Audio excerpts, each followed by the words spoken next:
जयराम जी, हमें आप सीख ना दें। हमें चाटुकारिता का काम नहीं करना है।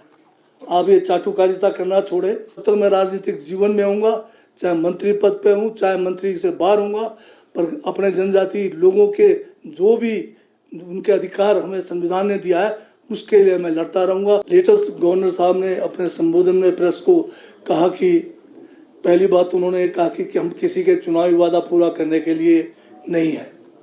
ये बहुत ही दुर्भाग्यपूर्ण जो है शब्दावली है। और जनजातीय क्षेत्रों में नोतोड़ बहाली करना कांग्रेस के सरकार का दायित्व भी है। तो मैंने इसमें किसी भी किस्म से गवर्नर महोदय का ना ही उनके ऑफिस का अनादर किया है।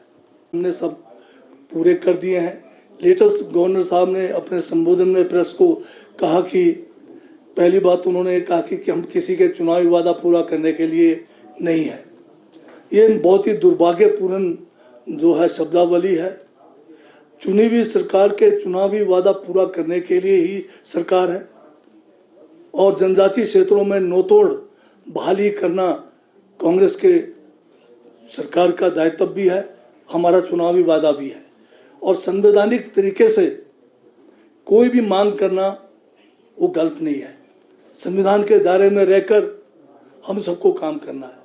दूसरी बात ये भी कहा गया, शायद वो एक किस्म से व्यंग्य ही था, कि मंत्री को भी शब्द दिलाया जाता है।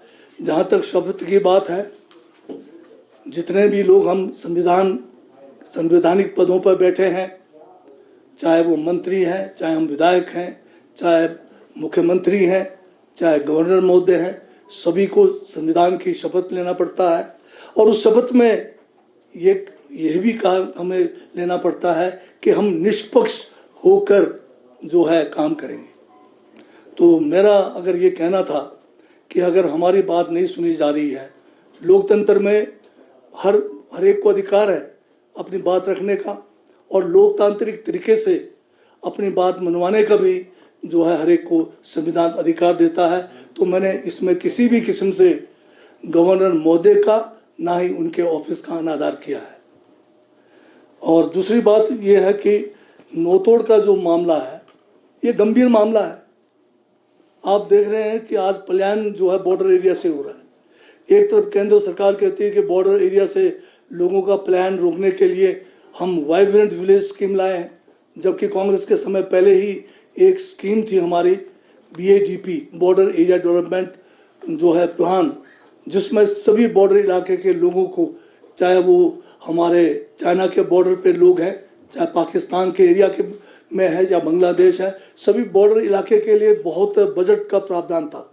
परंतु भाजपा की केंद्र की सरकार ने पिछले 4 सालों से BADP का पैसा बंद कर दिया और फिर एक नई स्कीम लेके आए जिसका नाम इन्होंने वाइब्रेंट विलेज रखा। पिछले बार जब लोकसभा के चुनाव थे, हर वाइब्रेंट विलेज में केंद्र से मंत्रीगण आए, एक एक दिन इन्होंने वाइब्रेंट विलेजेस में लगाए। हमने जो है 700 करोड़ से ज़्यादा का वाइब्रेंट विलेजेस के स्कीम केंद्र को प्रेषित किया है। परंतु अफसोस है कि आज की तारीख में एक भी पैसा अभी तक वाइब्रेंट विलेज का, हमारे खासकर हिमाचल प्रदेश के विलेजेस का, वाइब्रेंट विलेजेस का केंद्र सरकार ने जो है हमें नहीं दिया है। तो इसके साथ कुछ हमारे नेतागण, जिसमें नेता प्रतिपक्ष जयराम ठाकुर ने भी बड़ी सीख दी है। मैं ये पूछना चाहता हूँ भाजपा के नेताओं से, आप लोग क्या जनजाति लोगों को नोतोड़ में भूमि देने के खिलाफ हैं? जो वक्तव्य आप लोग दे रहे हैं उससे तो ये लगता है। और आपके समय में 5 साल में आपने जनजातीय सलाहकार परिषद की एक बैठक की, जब कानून बना नोतोड़ देने का, उसमें भी सिर्फ केवल एक व्यक्ति विशेष को नोतोड़ दिया। तो इससे स्पष्ट होता है कि भाजपा जो है जनजातियों के विरोधी है। और जहाँ तक ये कह रहे हैं कि जयराम जी कहते हैं कि मुख्यमंत्री से गुहार लगा रहे हैं आपके माध्यम से, प्रेस के माध्यम से, कि अपने जो है मंत्रियों को जो है संभाल के रखिए। जयराम जी, हमें आप सीख ना दें। हमें मालूम है कि हमें संविधान के दायरे में रहकर किस तरह से जनता की मांगों को पूरा करना है, अपने चुनावी वादों को पूरा करना है। हमें चाटुकारिता का काम नहीं करना है। आप ये चाटुकारिता करना छोड़े और हमें सीख देना बंद करें।